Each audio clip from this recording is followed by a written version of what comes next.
저희가 계속 예수님의 정체성에 대한 말씀을 나누고 있는데요. 오늘은 그 예수님의 정체성 중에서 인성에 대한 부분을 같이 나누려고 합니다. 예수님이 100% 하나님이신 하나님의 아들, 그래서 신성을 갖고 계시다고 말씀을 드렸었죠. 이번에는 100% 예수님께서 완전한 인간처럼 보이는 것, 인간처럼 느껴지는 것이 아니라 완전한 인간이시라는 것. 저희가 기독교의 가장 핵심적인 교리이고 예수님이 누구신가를 정확하게 저희가 증거하는 내용 중에 100% 하나님이 인간의 몸이 되셨다는 것이죠. 자, 그러면 어떻게 저희가 하나님이 인간이 되실 수 있으실까 하는 것이죠. 그 요한복음 1장 1절부터 태초에 말씀이 계셨고 그 말씀이 하나님과 함께 하셨고 그 말씀이 곧 하나님이시고 말씀으로 모든 것이 지음을 받았다. 그래서 예수님이 말씀이시고 또 하나님이시고 또 우리 가운데 인간의 모습으로 오신 창조주이시라고 저희가 증거하고 있죠. 창조주이시기 때문에, 전능하신 창조주이시기 때문에 어떠한 모습으로 저희가 가운데 오실 수 있죠.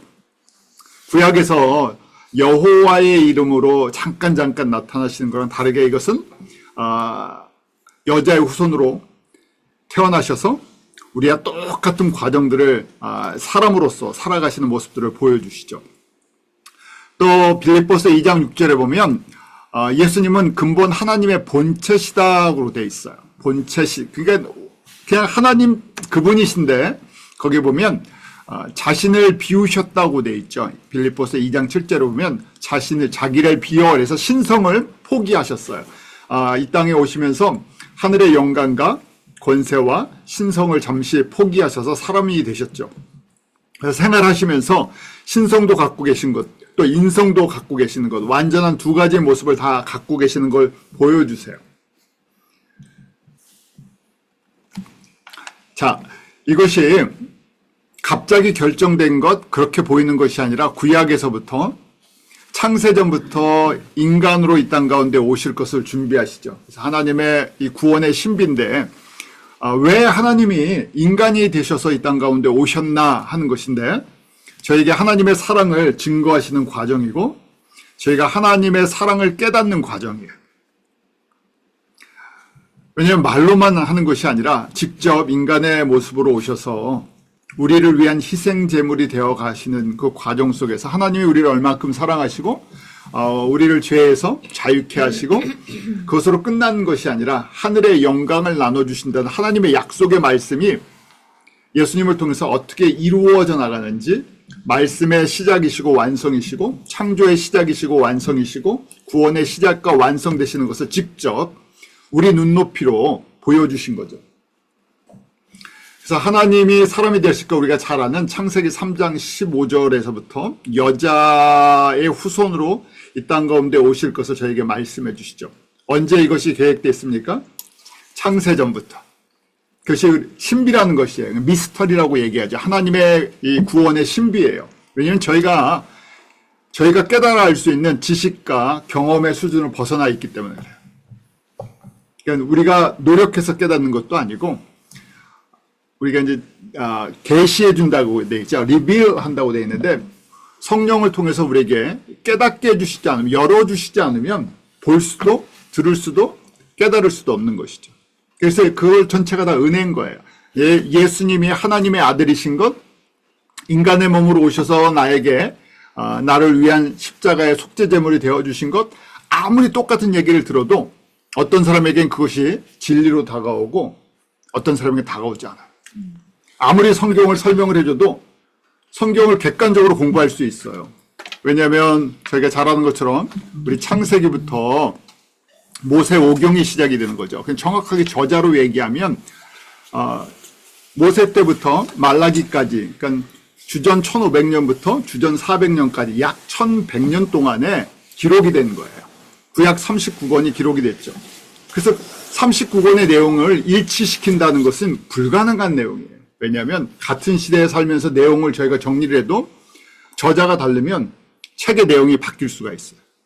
그런데 1100년 동안 39권의 저자들이 그것을 기록했는데 그것이 한 분 바로 예수님을 통해서 이루어졌다. 그분이 하나님의 아들 완전한 신성을 갖고 계시고 이렇게 여자의 후손으로 태어나셔서 십자가에 죽으시고 3일 만에 부활하실 것이 성경의 구약의 예언이 되어 있는데 1100년 동안 기록된 내용이 근데 그것이 한 사람을 통해서 완전히 이루어진다? 가능성이 없죠. 짜 맞출 수가 없어요. 그래서 하나님이시기 때문에 그게 가능했고 또 예수님이 하나님이신 것을 직접 인간의 몸으로 오셔서 증거해 주시는데 언제 준비됐나? 사람이 타락할 때부터 가르쳐 주셨어요. 창세기 3장 15절을 저희가 원시복음이라고 얘기를 하죠.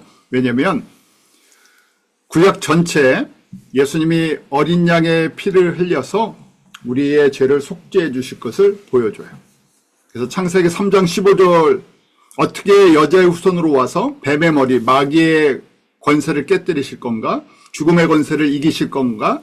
거기는 예수님의 어린 양의 피의 사건이 이 안에 깔려 있는 거예요. 지금 너무 희미하지만 그것이 점점 선명해지죠. 그래서 예수님을 통해서 증거되었죠. 또 여자의 후손이라고 되어 있는데 이사야 7장에 보면 구체적으로 동정녀, 처녀에게서 나오실 것을 말씀하세요. 예수님 오시기 700년 전에 이사야 선지자에게 여호와의 이름으로 말씀이라고 되어 있죠. 요한복음 1장에 태초에 말씀이 계셨죠. 그 선지자에게 말씀을 주시는 분이 누구셨나? 여호와이신 예수님이세요. 성자 하나님이 선지자에게 앞으로 700년 후에 어떻게 인간의 몸으로 와서 이 땅 가운데 태어날 걸 미리 가르쳐 주셨죠. 구체적으로. 근데 처녀가 잉태하여 아들을 낳을 것이요 그 이름을 임마누엘이라 하리라 하고 이름까지 가르쳐 주세요. 그래서 이때 처녀는 히브리 말로 알마로 이제 헬라어로 파르테노스라고 되어 있는데 정확하게 이제 이걸 하면 처녀라는 얘기죠. 동정녀. 갈라디아 4장 4절에 보면 때가 참에 하나님이 그 아들을 보내서 여자에게서 나게 하시고 할 때 이 동정녀 처녀에게서 나게 하셨다는 거예요. 이사야 7장의 말씀을 이루기 위해서. 근데 예수님께서 이 땅 가운데 올 때 천사가 가르쳐줬죠. 이름을 임마누엘, God with us라고 돼 있죠. 그때 예수님이 오셔서 갑자기 하나님 우리와 함께 하시는 것이 아니라 항상 하나님은 하나님의 백성과 함께 하셨어요. 그런데 만져지지도 않고 보여지지도 않았죠. 예수님의 오심으로 말미암아 증거된 거예요. 나는 너희와 항상 God with us라는 항상 임마누엘 하나님이세요. 우리가 인식을 못해서 그렇죠. 그래서 저희가 삼위 하나님 공부할 때 말씀드렸죠. 우리 성자 예수님을 통해서 하나님을 저희가 인식한다. 하나님과 교제한다. 하나님과 대화한다. 하나님이 누구신지 맥시멈 느낄 수 있는 게 예수님을 통해서 느낄 수 있다. 그래서 예수님이 구원의 수행자, 창조의 수행자, 그래서 executor라고 말씀을 드렸었죠. 저희가 그 삼위 관계를 항상 인식하셔야 돼요. 그래서 예수님이 누구신가, 우리가 경험하는, 우리가 교제하는 하나님의 최고의 모습이 예수님이신 거예요. 그리고 항상 우리와 함께 하시죠. 그래서 이게 믿음의 고백이에요. 내가 내 눈으로 보이든 안 보이든, 내가 내 귀에 예수님의 말씀이 들리든 안 들리든 항상 나와 함께 하시는 그분을 내가 인정하고 고백하는 게 믿음이에요. 자꾸만 그걸 고백하는 훈련을 해야 돼요. 저희가 사람을 만나서 교제할 때도 그렇고 데이트할 때도 그렇고 우리가 항상 말하면서 고백을 하잖아요. 신앙도 마찬가지예요. 신앙도 일단 머리에서부터 이렇게 저희가 공부를 해서 정리된 걸 갖다가 내가 매일매일 고백하는 훈련을 하는 거예요. 그래서 가장 간단한 게 뭐 저희가 새벽 기도도 갈 수 있고 금요철에도 갈 수 있고 주일 예배도 드릴 수 있는데 내가 아침에 눈을 떠서도 보이지 않는 예수님이지만 나와 함께 God with us죠. 내가 인식을 하든 인식을 못하든 예수님이 나와 함께 하세요. 그래서 그분에게 감사와 찬양의 고백을 예수님 나와 함께 해주셔서 감사합니다. 뭐 간단한 거죠. 아침에 우리가 굿모닝 인사하듯이 예수님 아침에 눈 뜨게 해줘서 감사합니다. 왜냐하면 눈 안 뜨게 해주시면 어떻게 돼요? 그렇죠. 우리가 눈을 뜨는 게 아니죠. 사실은요. 우리가 너무 자연스럽게 아침에 눈을 뜨니까 눈을 뜬다고 생각하는데 예수님께서 눈을 뜨게 해주시는 그게 믿음의 고백이에요. 왜요? 생사화복이 누구에게 있다고요? 예수님께 있다고 고백을 하는 거예요. 자, 예수님께서 이렇게 갑자기 오신 것이 아니라 창세전부터 여자의 후손, 구체적으로 여자의 후손인데 어떤 후손인가? 동정녀를 통해서 아브라함과 다윗의 자손으로 구체적으로 족보까지도 만드신 거예요. 내가 이스라엘에는 한 민족 택하시고 그 중에서도 아브라함 택하시고 그 다음에 그 아브라함의 자손 중에서도 라인을 택하셨어요. 그래서 다윗 지파에서 그래서 택하시죠. 태어나실 장소도 정해놓으셨어요. 미가서 5장 2절이죠. 그러니까 이 땅에 오시기 전에 700년, 800년 전에 이렇게 장소까지도 준비를 하셨어요. 미가 5장 2절에 보면 베들레헴 에브라다야 하면서 거기서부터 메시아가 온다는 거예요. 그래서 그의 근본은 상고의 태춘이라고 되어 있죠. 아주 창세전부터 이 장소가 준비되어 있다는 거예요. 그러니까 인간의 역사 속에서 구체적으로 누구의 자손으로 여자의 후손으로 오실 것, 그 다음에 장소도 정해두셨어요. 왜 베들레헴입니까? 다윗의 자손으로 오셔야 되는데 다윗의 고향이 베들레헴이기 때문에 그래요. 그래서 마리아와 요셉이 그 인구 센서스 할 때 베들레헴으로 가죠. 나사렛에 살다가. 왜냐면 고향 가서 인구 등록을 해야 되니까. 정확하게 베들레헴에서 태어나셔야 되니까 누구도 움직이셨어요? 로마 황제를 움직이셨어요. 그럼 로마 황제가 기독교인 그런 게 상관이 없다는 얘기예요. 하나님께서 이 세상의 왕도 쓰시고 믿음의 사람도 쓰시고 역사의 주인이세요. 그러니까 역사는 저희가 뭐 미국도 그렇고 한국에 살면서 제가 정치나 사회나 경제에 관심이 많아요. 어떻게 앞으로 될 건가 예측도 해보는데 사람들이 보는 경제관, 정치관, 세계관이랑 저희가 보는 건 달라요. 역사는 누구의 이야기예요? 예수님의 이야기예요. 역사는 예수님이 준비하시고 계획하시고 예수님을 통해서 이루시는 하나님의 뜻에 맞춰서 움직여져 나가요. 그러니까 저희가 그 당시로 돌아가면 베들레헴이라는 작은 동네는 아무도 관심이 없어요. 누가 실권을 쥐고 있어요? 예수님이 태어날 때 로마 황제가 실권을 쥐고 있어요. 그러니까 이스라엘도 식민지였고 세금을 걷어들이는 목적, 그 다음에 인구 통계를 통해서 나라를 다스리는 목적으로 인구조사를 시켰는데 사실은 누구를 위해서 한 거예요? 예수님이 오시는 그 길을 준비한 거예요. 알고 준비했습니까? 전혀 몰라요, 이 사람들은. 베들레헴에 마리아와 요셉을 통해서 예수님이 오신다는 거 아무것도 모르죠. 그런데 이렇게 정확하게 준비된 대로 움직여져 나가요. 그래서 저희가 고백할 수밖에 없는 거죠. 역사는 예수님이 움직이시는 거군요. 예수님을 통해 이루시는 하나님의 나라와 하나님의 구원의 방향으로 흘러간다는 것을 저희가 인식하고 믿음으로 고백할 때 저희가 무엇이 찾아오겠어요? 평강이 찾아와요. 왜냐하면 세상 너무 흔들리잖아요. 세상은 흔들려서요. 신뢰를 할 수 있는 게 별로 없어요. 반대로 변하지 않는 것, 진리의 말씀이신 예수님을 저희가 의지할 때 흔들리지 않는 거죠. 예수님이 왕 중의 왕으로 다윗의 후손으로 오실 것, 그래서 구체적으로 유다 지파를 통해서 오실 것, 또 창세기 49장에 약속해 주죠. 야곱의 12아들이 있었잖아요. 그 아들들마다 하나님의 계획이 있어요. 근데 그 중에 누구를 택하세요? 네 번째 아들인 유다를 택해서 내가 유다를 통해 왕권을 이루어 나가겠다고 말씀하세요. 그래서 창세기 49장 10절에 보면 규가 유다를 떠나지 아니하며 통치자의 지팡이가 그 발 사이에서 떠나지 아니하기를 다윗의 왕권이 흘러가는데 누가 오시기까지? 실로라고 하는 메시아가 오시기까지라는 얘기예요. 진짜 왕은 메시아라는 얘기예요. 그때까지 메시아가 오는 그 혈통을 라인을 유지하는 것이 유다 지파 다윗을 통해서라는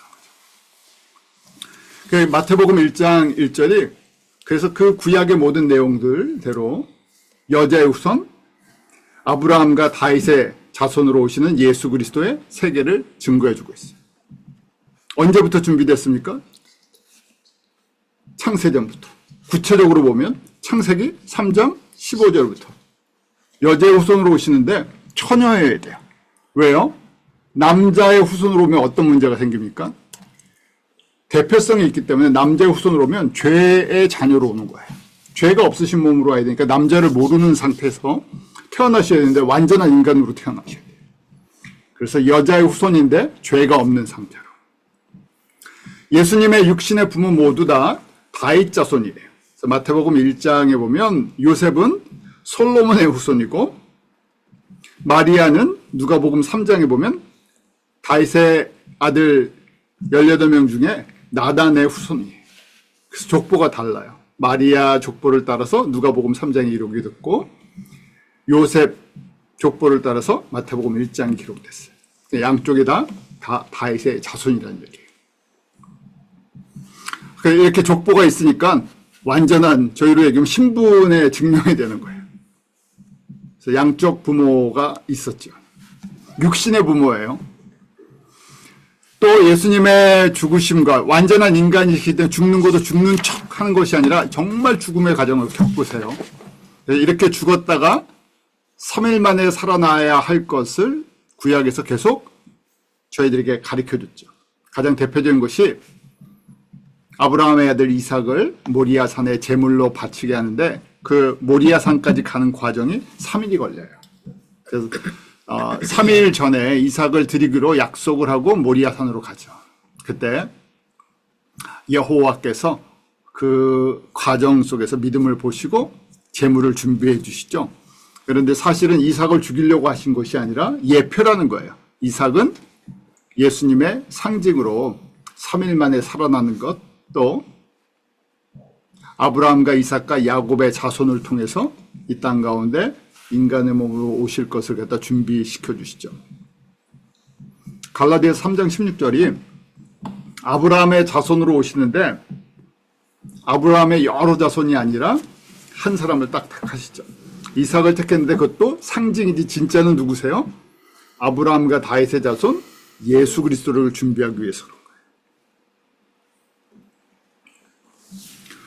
로마서 6장에 저희가 공부한 내용처럼 우리가 그의 죽으심과 합하여 세례를 받음으로 그와 함께 장사되었나니 라고 되어 있죠. 그러니까 우리가 예수님을 믿는다는 것은 내가 예수님과 함께 십자가에서 나도 죽었다고 고백하는 거예요.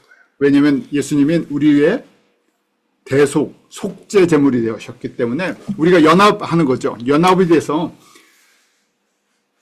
내가 예수 그리스도 안에서 예수님이 내 안에서 죽으신 거예요. 예수님이 3일 만에 살아나심으로 말미암아 나도 부활해서 새 생명으로 살아난 거예요. 그래서 그 연합이라는 것은 죽음과 부활을 함께 경험하는 공동체, 공동의 생명이 됐다는 것을 저에게 말씀해 주시죠. 예수님께서 바리새인들이 표적을 보여달라 그랬어요. 당신이 하나님의 아들인 표적을, 여러 가지 표적을 보여주셨죠. 그런데 예수님께서 이 마태복음 23장 39절 40절에는 내가 이제 너에게 보일 표적이 요나의 표적뿐이 없다고 말씀을 하세요. 무슨 얘기냐면 거기 설명을 하시죠. 40절에 보면 요나가 밤낮 사흘을 큰 물고기 뱃속에 있었던 것 같이 인자도 밤낮 사흘을 땅속에 있으리라. 이제 십자가에서 죽으시고 직접 무덤에 들어가실 걸 말씀하세요. 3일 동안. 그러니까 이게 무슨 얘기냐? 요나 선지자를 통해서 요나서를 기록하게 한 것, 물고기 뱃속에 들어가서 3일 만에 살아난 것, 뭐를 위해서 미리 그런 걸 보여주셨다고요? 예수님의 십자가의 죽으심과 부활에 대한 예표로 요나가 그렇게 프리뷰로 예표로 보여줬다는 얘기예요. 그 사건이 왜 일어났는지를 모르는 거예요. 그래서 많은 현대 신학자들은 요나서 같은 거는 이거는 픽션이다, 소설이라고 얘기를 하는 거예요. 어떻게 사람이 큰 물고기 속에 들어가 3일 만에 있다가 살아날 수 있냐? 그래서 우리 어렸을 때는 고래 뱃속에 들어갔다 했는데 고래가 아니죠. 무슨 물고기인지는 몰라요. 근데 정확하게 저희가 요나 스토리 아시니까 그 배에서 사람들이 요나를 던졌는데 정확하게 그 순간에 뭐가 준비가 돼 있어야 돼요. 물고기가 준비가 돼 있어서 그 요나를 삼켜야 돼요. 삼키고 3일 동안 살아있다 정확하게 3일이 됐을 때 물고기에 3일을 살 수 있나요? 아니죠. 3일 후에 정확히 토해내서 니느웨 성읍에 가서 회개의 메시지를 전하게 되죠. 근데 예수님께서 그 사건을 말씀하시는 거예요. 너희 요나 선지자가 왜 그때 물고기 뱃속에 들어갔는지 아냐? 나 때문에 그렇다는 거예요. 그래서 내가 보여줄 표적은 이미 800년 전에 보여줬다는 거예요. 근데 그것을 내가 직접 이제 800년 전에 요나가 물고기에서 보여준 거를 내가 직접 십자가에서 보여줄 거라는 얘기예요. 이 예수님이 죽으시고 부활하는 장면을 다윗에게 하나님께서 영의 눈을 열어주셔서 시편 16편에 보면 그 예수님의 부활하시는 것을 보게 하세요. 또 110편에 봐도 예수님께서 부활하시고 하나님 우편에 앉아 계신 것을 보게 만드세요. 잠깐 그걸 보여주셨던 거죠. 그 놀라운 거예요. 다윗이 굉장히 큰 은혜를 받았는데 다윗이 이 영적인 복을 많이 받았죠. 그래서 일찍 어려서부터 이게 잘 열렸어요. 은혜를 줘서. 왜요? 다윗 자체가 예수님의 예표고 다윗에게 은혜를 많이 베풀어서 예수님이 어떤 분이신가를 구약에서 잠깐 보여줬어요. 그래서 다윗이 시를 많이 기록했는데 그 시들이 다 누구랑 연결이 되어 있나? 예수님과 연결되어 있는 시편이라는 거예요. 그렇기 때문에 누가복음 24장에 예수님이 부활하신 다음에 제자들에게 설명하셨죠. 구약의 모세 율법과 선지자들과 시편의 내용들이 다 누구에 대한 내용이라고요? 나에 대한 내용들이다 하고 24장 27절 또 말씀해 주시죠. 자, 그럼에도 불구하고 이런 완전한 하나님이신데 완전한 인간이 돼서 오시다 보니까 인간이 겪는 아픔이나 연약함이나 피곤함이나 이 모든 걸 다 갖고 계세요. 그래서 저희가 하나님이니까 뭐 배고픈 거 오병이어도 만들어내시는데 원하면 뚝딱 갑자기 뷔페상이 차려져라 해서 내가 먹고 싶은 거 다 차려서 그냥 드실 수도 있지 않습니까? 하실 수 있는데 그렇게 하지 않으시죠. 나의 어떤 개인적인 욕구를 채우기 위해서 하나님의 신성을 쓰지 않아요. 그래서 저희가 잘 이해하셔야 돼요. 그래서 성령 충만하면 우리가 누릴 수 있는 것들이 있잖아요. 우리가 이 땅에서 나에게 주어진 것들이 있는데 나의 정욕과 나의 욕심을 채우기 위해서 예수님의 이름을 함부로 쓰지 않죠. 자, 예수님도 그래서 똑같은 걸 우리의 연약함을 보여주세요. 마태복음 4장 2절에 보면 40일 광야에서 공생애 하시기 전에 금식할 때 줄이시죠. 배고픈 거 느끼시죠. 그래서 마귀에게 시험 받으세요. 똑같은 배고픔이 있으니까, 똑같은 목마름이 있으니까.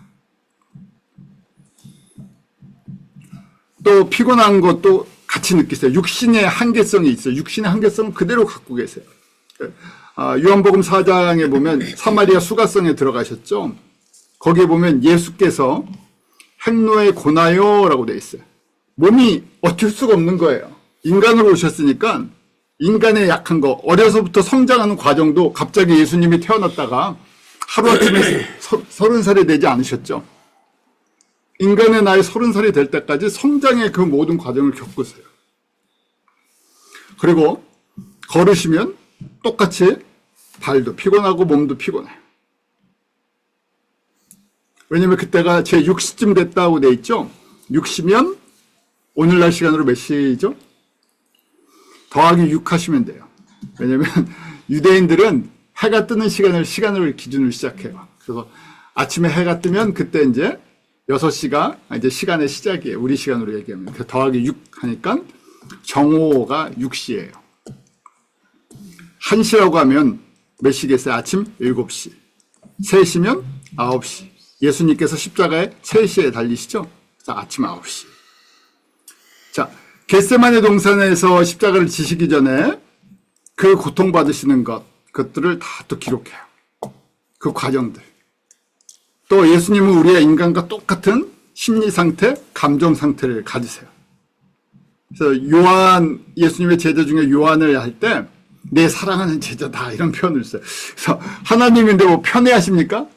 사람이 느끼기엔 편애하는 것처럼 느껴져요.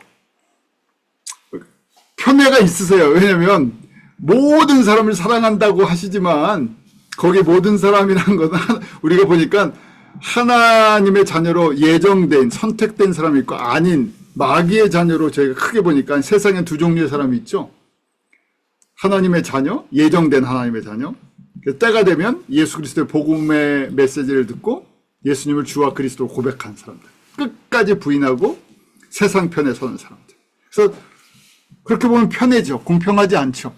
누가 심판받고 누가 지옥 가고 싶은 사람이 누가 있어요. 내가 하나님을 다 알고 싶죠. 그런데 은혜를 베풀어, 은혜라고 돼 있잖아요. 받을 자격이 없는 사람들이기 때문에 저희가 할 말이 없는 거예요. 왜냐면 우리 다 똑같은 사람들이니까. 다 모든 사람이 죄인 되었을 때라고 돼 있죠. 모든 사람이 다 죄인이에요. 그건 예수님의 주권과 예수님의 그 권세로 사랑할 사람을 사랑하시는 거예요. 그래서 저희가 할 말이 없어지죠. 또 나사로, 마리아, 마르다 할 때 이 집을 정말 사랑하셨어요. 그래서 예수님이 예루살렘에 들어가시려면 이분들이 예루살렘 바로 바깥에 살았거든요. 벳세다, 베다니. 그러니까 저희가 얘기하면 예루살렘 변두리에 이 바깥에 성 바깥에 살았는데 항상 이 집에서 머무셨죠. 그 요한복음 11장 5절에도 예수께서 본래 마르다와 그 동생과 나사로를 사랑하시더니라고 표현이 되어 있어요.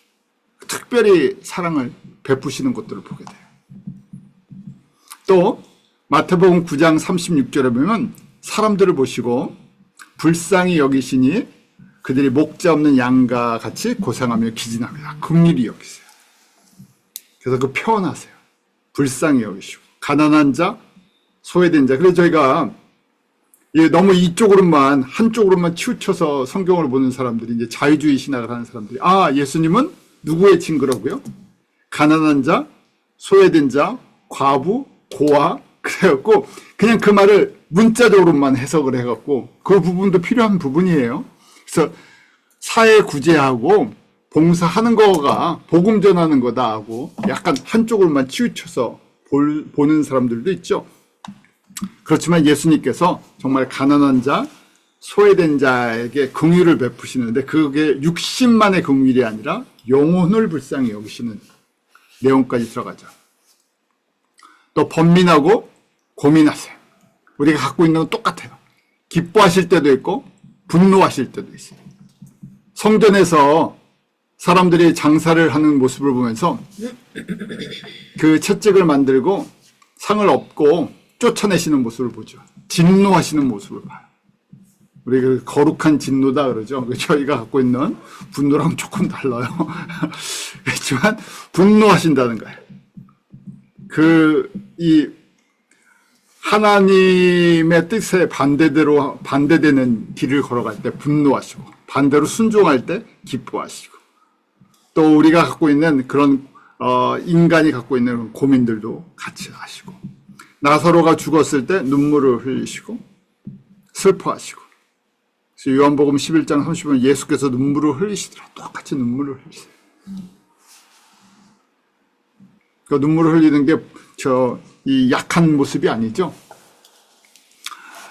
동시에 예수님께서 특별한 하나님의 신성을 갖고 계셔서 육신의 제한을 갖고 계세요. 육신의 것들을 느끼면서도 동시에 영적인 하나님의 능력을 또 갖고 계시죠. 제자들이 누가 더 높냐고 서로 싸울 때 우리 변화산 사건이죠. 그때 누가복음 9장 41절에 보면 믿음이 없고 패역한 세대여 내가 얼마나 너희와 함께 있으며 너희를 참으리요 내 아들을 이리로 데리고 오라 하시면서 이 사람들이 뭘 하고 있는지 예수님 모르게 서로 그 안에서 질투하고 누가 높은가 하고 그걸 갖고 논쟁을 하고 있을 때 그걸 분별하고 아세요.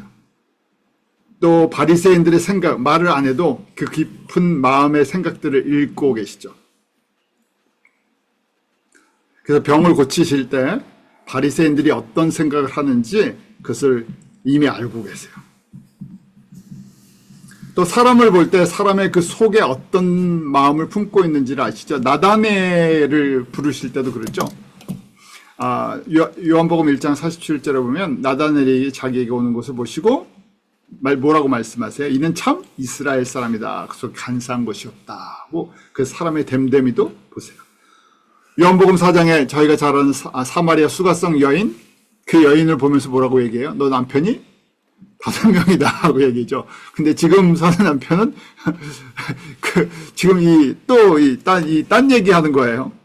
그 남편이 계속 바뀌었다는 얘기죠. 그리고 저희가 잘 아는 마지막 베드로가 3번 부인할 것, 닭이 울기 전에 3번 부인할 거다 하고 베드로가 낮아지는 아픔을 경험하게 하시는 그걸 말씀하세요. 이런 특별한 능력을 갖고 계세요. 그리고 왜 이 땅에 오셨고 무엇을 이루어야 하는지를 정확하게 알고 계세요.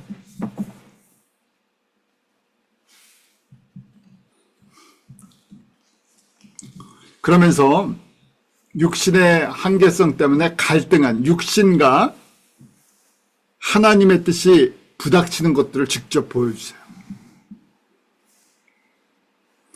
하나님이시니까 하나님의 뜻을 다 알고 계시고 아무리 인간의 몸을 갖고 있어도 얼마든지 쉽게 이길 것 같은데 그게 갈등하는 모습을 보여주세요. 그래서 저희가 신앙의 갈등을 갖고 있는 거, 믿음의 갈등을 갖고 있는 거를 누구보다도 잘 체험하셨고 저희를 알고 계세요. 요한복음 12장 27절에 보면 예수님이 십자가에 달리시기 직전이에요. 지금 내 마음이 민망하니 무슨 말을 하리요? 아버지여 나를 구원하여 이 때를 면하게 하여 주옵소서. 그러나 내가 이를 위하여 이때에 왔나이다. 이게 두 가지가 말이 안 맞죠. 부닥치는 얘기예요. 내 지금 십자가를 지고 걸어가야 하는 이 과정, 그 안에서 피조물들에게 모욕과 멸시를 받아야 되는 것, 동시에 모든 삶의 죄를 짊어지는 척한 게 아니라 어떻게 하신 거예요? 직접 진짜 담당하신 거예요. 죄값을 치러주신 거예요. 모든 인류의 죄값을 직접 치러주시는 고통을 다 당하시는 거예요. 이루 말할 수가 없죠. 감당이 안 되시는 거예요. 육신의 한계성 때문에 감당이 안 되는 거예요. 그래서 내가 이것 때문에 왔는데 가능하시다면 이거 면하게 해주세요. 나 이거 못 지겠습니다. 저희도 신앙생활하면서 그러잖아요. 인간적으로 생각하면 이 감당이 안 되는 일들이 있어요. 이거 안 하고 싶어요. 근데 주님의 말씀 때문에, 주신 은혜 때문에 또 순종해야 하는 것, 이 안에 갈등이 있는 것. 그래서 지금 예수님 마음이 민망하다고 표현이 되는 게 My heart is troubled. 내가 지금 이게 고통이 너무 심하다는 거예요. 하나님의 뜻을 아는데 저희가 그런 질문들 많이 하시잖아요. 하나님의 뜻이 무엇입니까? 근데 하나님의 뜻을, 큰 뜻은 알고 있어요. 문제는 뜻을 모르는 것도 있지만 뜻을 알아도 뭐예요? 순종을 하기가 너무 힘들어서 조금 뜻을 바꿔보고 싶은 마음이 있죠. 좀 약하게 만들고 싶은 것이 있어요. 좀 우리가 어떻게든지 좀 하나님의 뜻을 좀 순화시키고 싶은 것이 있어요. 예수님도 지금 십자가를 지시기 전에 이걸 좀 어떻게 조금 말이 안 되는 건데 아시는데 이걸 어떻게 조금 순화시키고 싶은, 딜을 하고 싶은 마음에 있다는 거예요. 왜요? 육의 한계성을 그대로 보여주세요. 예수님이 이 정도니까 저희가 어떻겠습니까? 저희가 날마다 예수님의 은혜를 묵상하지 않으면 사실은 믿음으로 순종하고 살아가는 것이 불가능한 얘기예요. 하나님은 왜 이렇게 인간이 되셔서 그 연약함을 보여주셨습니까? 요한복음 3장 16절 제가 너무 좋아하는 사랑하는 말씀이죠. 이렇게 우리를 사랑하는 것을 보여주셨어요. 그러면서 아버지의 뜻을 저희들에게 정확하게 전달해요. 예수님 왜 이 가정, 이런 힘든 가정을 택하셨나? 왜 이 땅 가운데 오셔서 십자가를 지셨나? 왜 우리에게 부활의 소망을 주셨나? 멸망치 않고 영생을 얻게 하려 하신다. 그러니까 예수님이 진짜 원하시는 것은 우리가 영생을 얻는 것인데, 이 영생을 얻는 것이 단순하게 오래 사는 게 아니에요. 그냥 영원토록 사는 것이 아니라 예수 그리스도 안에서 예수님과 사랑의 교제를 하면서 예수님이 우리를 위해 준비하신 선물들이 있어요. 하늘의 영광을 저희들에게 나눠주고 싶었어요. 그러니까 저희가 처음에 예수 믿고 구원받으세요 할 때는 정말 그냥 예수 믿고 죄사함 받고 영원토록 사는 것에 초점이 맞춰져 있어요. 왜? 그 이상이 이해가 안 가니까. 그런데 예수님은 단순하게 영원토록 사는 거를 주시려고 하는 것이 아니라 하나님의 나라와 하나님의 영광까지 저에게 맡겨주기를 원하신 거예요. 그게 영생에 포함되어 있어요. 얼마나 지루하겠어요. 저희가 하는 일 없이 계속 산다고 생각해 보세요. 저희도 그렇잖아요. 할 일이 있을 때 삶의 의미가 있지. 그냥 계속 할 일이 없어요. 근데 계속 살아야 돼요. 그럼 그것도 너무 지루하겠죠.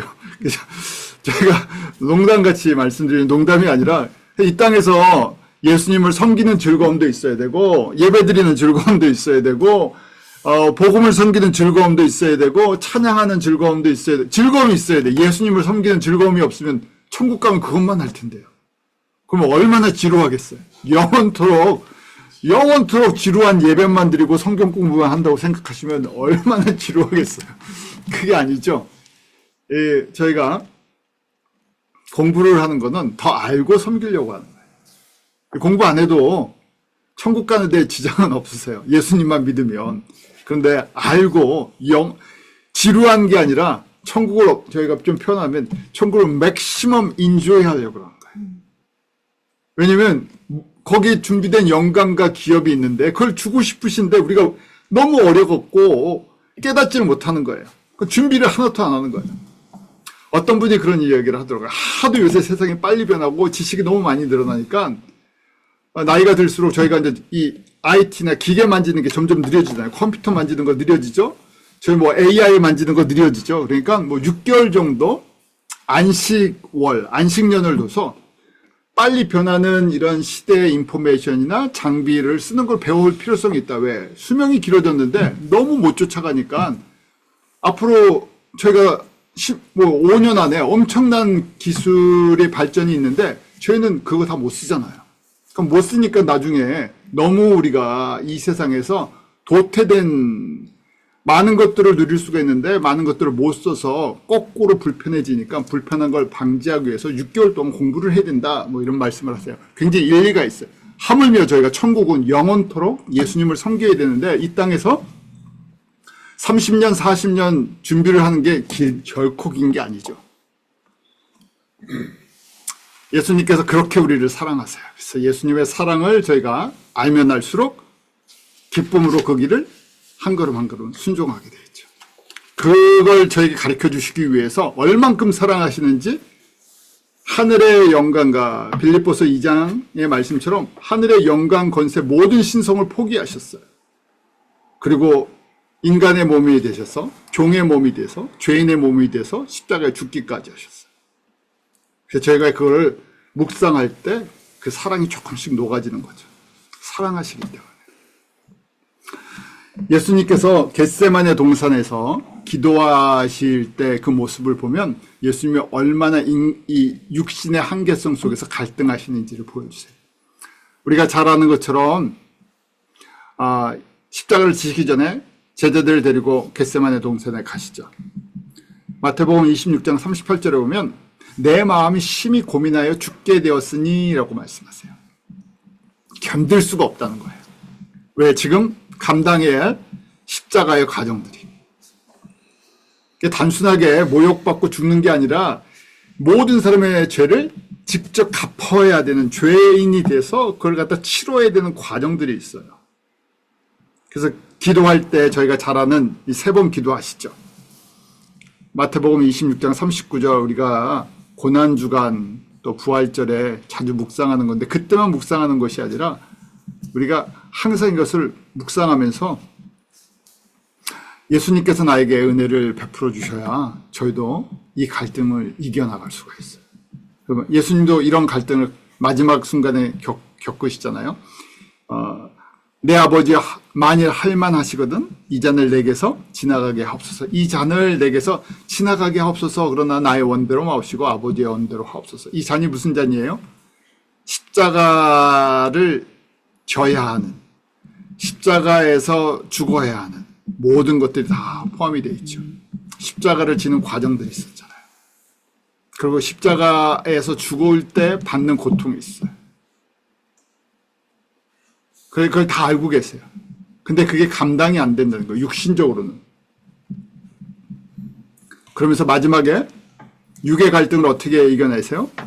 아버지의 원대로 하옵소서 하면서 하나님의 뜻을 묵상하는 거예요. 아버지의 뜻이 이거죠. 아버지의 뜻이 반드시 이루어집니다. 그래서 기도 속에서, 기도는 뭐냐면요, 여기서 기도의 모습을 잘 보여주세요. 내 생각과 내 주장을 무조건 달라고 외치는 건 어릴 때 하는 거고, 그 다음에 성숙했을 때 기도는 아버지의 뜻을 되새기는 거예요. 내 생각은, 내 육신은 너무 힘듭니다. 그렇지만 뭐라고 그때 하세요? 아버지의 뜻은 이거죠. 이 모든 사람들, 하나님의 잃어버린 자녀들을 살리고 생명을 주고 아버지의 영광에 참여하는 이 길을 열어주시는 거예요. 그러니까 내가 이 길을 담당해줘요. 그 사람들에게 생명의 길이 열리고 은혜의 길이 열리고 영광의 길이 열려요. 기꺼이 내가 이 일을 위해서 왔기 때문에 이걸 짊어져 주셔야 돼요. 그때 성령님이 도와주시죠. 기도는 그래서 우리의 영의 눈을 뜨고 하나님의 뜻을 확인하는 과정. 그러니까 말씀이 없으면 기도가 깊어지질 않아요. 물론 제가 성령의 도우심 가운데 성령님이 은사를 주시면 저희가 뭐 방언도 할 수 있고 특별한 기도도 할 수 있고 할 수 있죠. 중보도 할 수 있고. 근데 진정한 그 기도는 하나님의 뜻을 확인하는 거예요. 근데 하나님의 뜻을 어떻게 합니까? 이미 기록이 되어 있어요. 구약과 신약에. 그래서 내가 생각하는 하나님의 뜻이 아니라 약속된 하나님의 뜻을 저희가 확인하는 거예요. 그래서 하나님의 말씀이 정리가 안 되면 믿음이 자라질 않아요. 예수님도 똑같은 걸 보여주시죠. 제자들도 이런 갈등을 겪을 걸 아세요. 저희도 이 갈등을 겪을 걸 알아요. 세상에서 나의 뜻대로 살 것인가 하나님의 뜻대로 살 것인가. 어떻게 이겨나가나요? 하나님의 뜻을 재차 확인할 수밖에 없어요. 그때마다 성령님이 도와달라고, 천군 천사로 도와달라고. 그래서 이렇게 고백할 때 누가복음 22장 43절에 보면 사자가 하늘로부터 예수께 나타나 힘을 돕더라. 천사들이 와서 돕죠. 저희도 똑같은 거예요. 도와주지 않으시면 성령님이 성령님이 우리에게 카운셀러, 헬퍼로 보혜사로 임해 주셨잖아요. 왜냐하면 우리 힘으로 하는 게 아니기 때문에. 신앙을 인간의 힘으로, 육신의 힘으로 하려면 너무 힘들어요. 그래서 어느 순간에 지쳐버리죠. 특별히 이제 교회에서 봉사하고 사역하다 보면 그래요. 봉사를 더 깊게 들어가면, 사역을 깊게 들어가면 거꾸로 얘기하면 시험이 더 많아요. 더 어려워요. 그래서 이런 표현 쓰시잖아요. 모르고 섬기는 게 속 편하다. 알면 알수록 시험거리가 많아져요. 또 좋게 얘기하면 왜 이렇게 하시나? 뭘 만드시려고요? 하나님 나라의 일꾼 만들어 주시려고 여기서 훈련시켜 주시는 거예요. 죄송한 표현이지만 하나님 나라의 일꾼 안 만드실 것 같으면 여기서 훈련받을 일이 하나도 없어요. 제자들이 이런 과정을 겪으실 걸 알고 똑같이 겪어주세요. 그러면서 예수님이 제자들이 계속 잠들었죠. 피곤했어요. 그러니까 마태복음 26장 41절에 시험에 들지 않게 깨어있어 기도하라. 마음에는 원이로되 육신이 약하도다. 이게 우리에게 항상 쫓아오는 숙제라는 거예요. 어떻게 해야 됩니까? 계속 하나님의 뜻을 확인시켜야 돼요. 그래서 저희가 사도행전 공부했었잖아요. 오직 성령이 너에게 임하시면 너희가 권능을 받고 예루살렘에서 땅끝까지 예수님의 증인이 될 것이다. 그게 하나님의 뜻이에요. 교회를 세우신 뜻이에요. 바뀌지 않았어요. 사람은 바뀌었고 시대는 바뀌었고 교회 이름들은 바뀌었어요. 그런데 교회를 세우신 예수님의 뜻은 바뀌지 않았어요. 너희들에게 성령의 권능을 줘서 성령의 도우심을 받고 너희를 통해서 예수가 그리스도인 것을 모든 민족 가운데 증거케 하시겠다는 거예요. 근데 그게 혼자 하는 게 아니라 교회라는 팀을 만들어서 공동체를 만들어서 같이 하게 만드시겠다는 거예요. 어떤 사람은 입술을 통해서, 어떤 사람은 손을 통해서, 어떤 사람은 발을 통해서 함께 일하게 하시겠다는 거예요.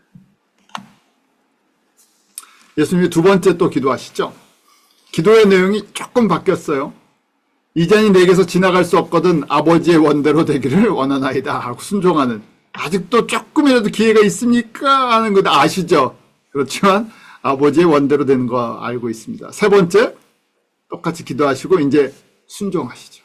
무슨 얘기예요? 기도하면 기도할수록 육신의 약함을 이기고 하나님의 말씀에 순종하는 거예요. 저희가 기도를 많이 했습니다는 얘기는 뭐겠어요? 내가 아버지의 뜻 가운데 순종해 나갑니다. 기도가 좀 차원이 바뀌어지는 거예요. 저희가 일반적으로는 새벽 기도나 무슨 기도할 때 전부 개인 기도를, 아니면 또 뭐 가정 기도, 가정을 위한 기도, 뭐 교회를 위한 기도, 이런 뭐 했는데, 진정한 기도는 무엇인가? 하나님의 뜻이 나를 통해서 이루어지죠. 내가 하나님의 뜻에 내가 뜻을 깨닫고 내 삶을 그렇게 순종하는 거예요. 연락된다 그러죠. 연락된다는 건 pleasing God이라고 이제 번역이 되는데, 하나님을 기쁘시게 한다. 언제 기뻐하시나? 하나님의 뜻을 정확하게 아는 거예요. 하나님의 뜻이 무엇입니까? 이미 다 말씀하셨어요. 예수 그리스도를 통해서 잃어버린 하나님의 자녀들이 생명을 얻고 더 풍성히 얻는 거예요. 그런데 저희를 좀 도구로 쓰고 싶으시다는 거예요. 그럼 저희가 얻는 게 무엇입니까? 여기서 그 일을 잘 순종해서 하면 훈련받는 기간인데, 하늘의 영광과 하늘의 그 기쁨으로 우리를 채워주시겠다고 하시는 거예요. 일종의 인턴십이라고 말씀드렸죠. 저희가 미국에서는 특히 인턴 과정, 대학 졸업할 때 인턴십을 어디서 어떻게 하느냐에 따라서 진로가 바뀌어요. 그래서 인턴을 잘해야 된다 그러는데, 인턴할 때 뭘 줍니까? 잘 줘야 차비랑 밥값 주면 아주 잘 주죠. 근데 그것 때문에 거기 다니는 거 아니죠. 인턴 과정을 저희가 잘하면 그 큰 회사나 어떤 기업에서 내가 정기적으로 일을 할 수 있는 어떤 기회가 생겨요. 그래서 저희가 뭐 1년이 됐던 2년이 됐던 그런 인턴십을 밟죠. 마찬가지예요. 예수님께서 우리에게 약속해 주신 거예요.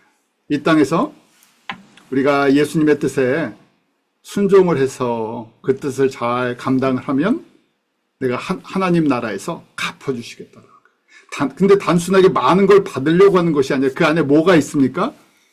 예수님의 사랑 때문에 그래요. 예수님이 나를 위해서 사랑하신 이 과정들이 너무 크기 때문에 내가 예수님 앞에 요만큼 드리고 순종하는 것이 사실은 별게 아니기 때문에 그래요. 그래서 그런 걸 고백하면서 어떻게 합니까?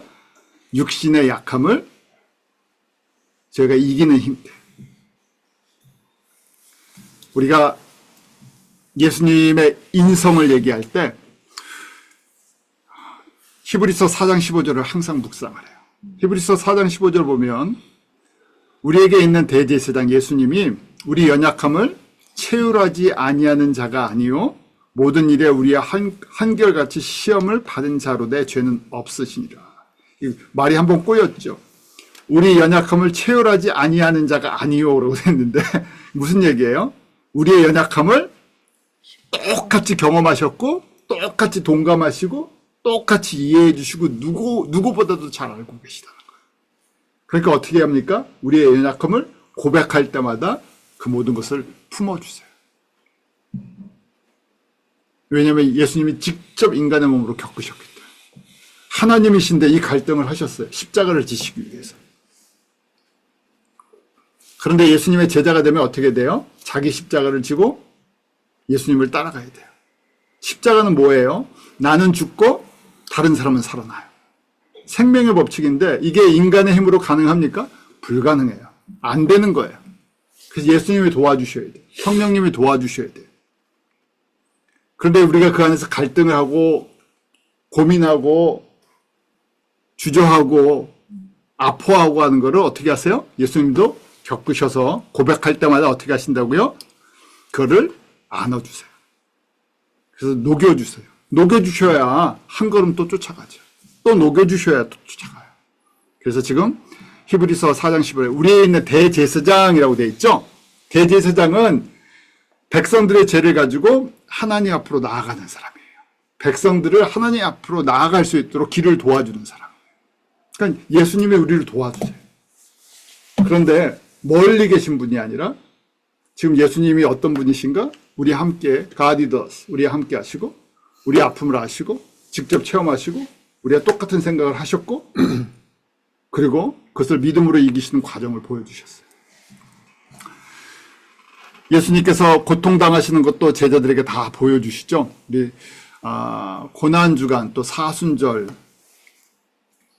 시작됐나요? 곧 다가오죠. 이제 조금 있으면 저희 사순절 또 고난주간 부활절이 되는데 사순절만 사실은 묵상을 하는 것이 아니라 1년 내내 묵상해야 되는데 예수님이 피하고 싶었던 잔들 반대로 제자들도 감당해야 할 잔들 그 과정이 뭡니까? 대제사장 하나님을 위해서 예수님을 위해서 세우는 사람인데 그 사람이 어떻게 해요? 거꾸로 예수님을 재판하고 모욕하고 조롱하고 때려요. 벌레 같은 존재가 창조주를 향해서 그런 일을 해요. 왜? 지금 눈으로 봤을 때는 누가 더 높으니까. 인간의 눈으로 보면 대제사장이 더 높아요. 예수님이 인간의 몸으로 오시니까 볼품이 없어요. 볼품이 없어 보이니까 외관으로, 배경으로 보고 모독하고 조롱을 해버리죠. 이 사람의 모습이에요. 대제사장만 그럽니까? 저희가 어떤 포지션에 권세가 있으면요. 교회도 그렇고요. 교단도 그렇고요. 어느 순간에 내가 힘이 있다고 생각하면 어떻게 돼요? 그 힘으로 연약한 사람들을 이렇게 만들 수 있어요. 왜요? 인간의 눈으로 보기 때문에. 그런데 저희가 성령 충만하지 않으면 어떤 게 더 빠릅니까? 인간의 눈이 더 빨라요. 육신의 눈이 빠르죠? 저희가 사람 볼 때도 세상을 볼 때도 인간의 눈으로 보잖아요. 또 빌라도에게서 조롱을 받죠. 그 당시 그 지역 통치자에게. 그러면서 예수님이 참으세요. 침뱉음을 그 백성 이게 너무나 잘 아는 거죠. 옛날에 그 영화 속에서도 그 과정이 너무 리얼해서 우리가 그 영화를 다 못 본 사람들도 있었는데 그 과정이 너무 참혹하니까요. 예수님이 아시면서 다 견디세요. 왜냐하면 이사야 53장에 기록된 것처럼 고난의 종으로 오시기 때문에.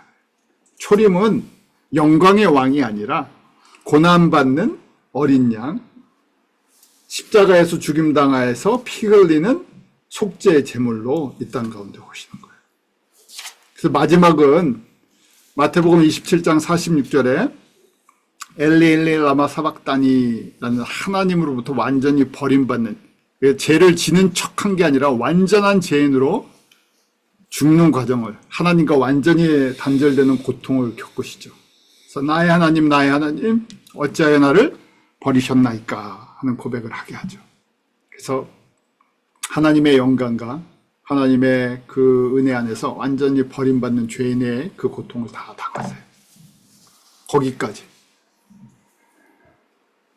그래서 저희가 어떻게 우리가 매일매일 겪는 이 땅에 우리가 살잖아요. 육신 가운데 살고 있어요. 이 세상은 하나님께서 훈련장으로 만들어 주셨어요. 그래서 훈련을 시키는 도구가 누굽니까? 마귀와 세상에 권세 있는 사람들, 세상의 것들이에요. 그러니까 우리 눈은 육신이 빨라요. 왜냐면 그게 훈련이 돼 있으니까. 그럴 때마다 어떻게 해야 돼요? 기도는 하나님의 보좌로 향하는 훈련하는 거예요. 누구 때문에? 예수님 때문에. 예수님께서 십자가의 죽으심으로 말미암아 성소의 휘장이 갈라져서 우리가 하나님 보좌에 나아갈 수 있는 권세를 얻었죠. 특권이에요. 그러니까 특권을 자꾸만 쓰셔야 돼요. 주셨으니까. 기도 잘하고 못하고 없어요. 사람들 앞에 할 때는 좀 있죠. 대표기도 할 때는 저희가 좀 사람들 앞에 서서 대표성을 갖고 있으니까 형식이 조금 있어요. 그렇지만 나와 하나님과의 관계 속에서 무슨 형식이 필요합니까? 예수 그리스도의 이름, 형식 주셨죠. 예수 그리스도의 이름으로 어떻게 기도하라고요? 하늘에 계신 우리 아버지 하면서 이런 패런으로 기도하라고 기도하는 패런까지 가르쳐 주셨어요. 미사오구가 중요하지 않아요.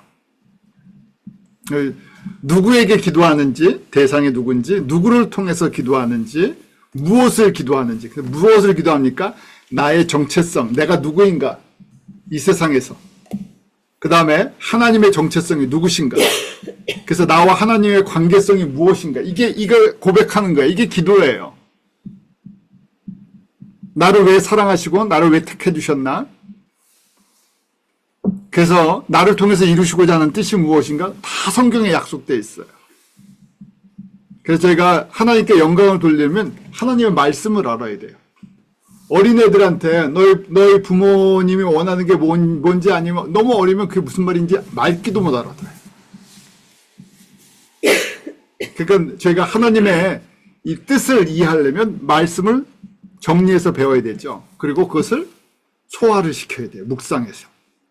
그때 그러면 저희가 예배나 찬양이나 기도나 이 말씀이라는 장치를 통해서 예수님께 초점을 맞추는 거예요.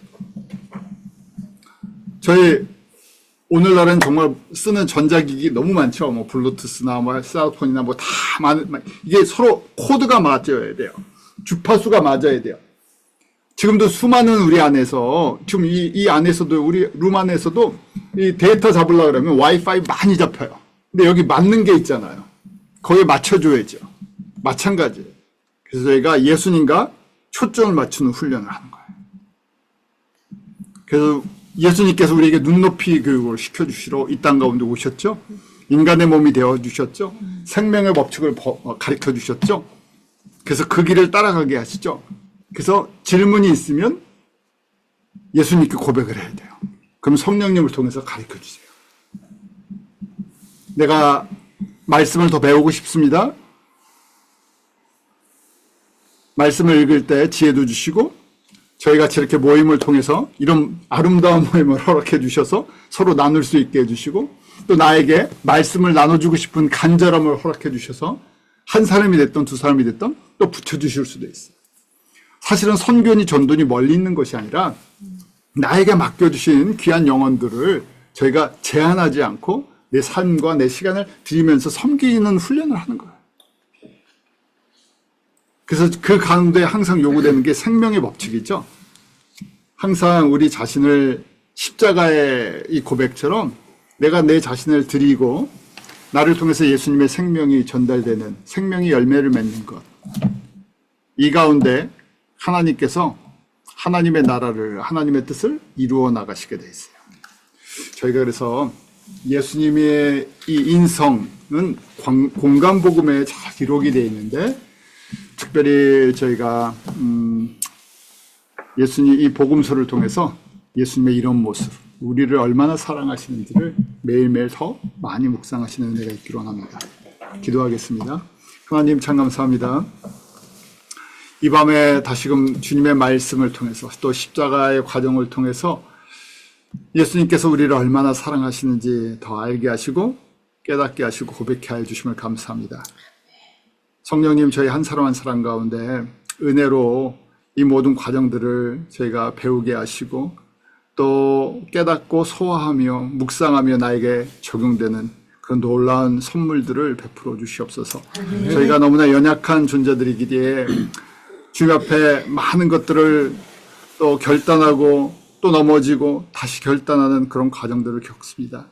우리의 연약함을 직접 예수님이 경험하시고 우리를 긍휼히 여겨주시는 그 긍휼의 풍성함이 저희들 삶에 넘쳐나게 하여 주셔서 저희를 통해서 오직 하나님의 뜻만이 이루어지게 하여 주시옵소서. 아멘. 감사하며 예수님 이름으로 기도하옵나이다. 아멘. 감사합니다.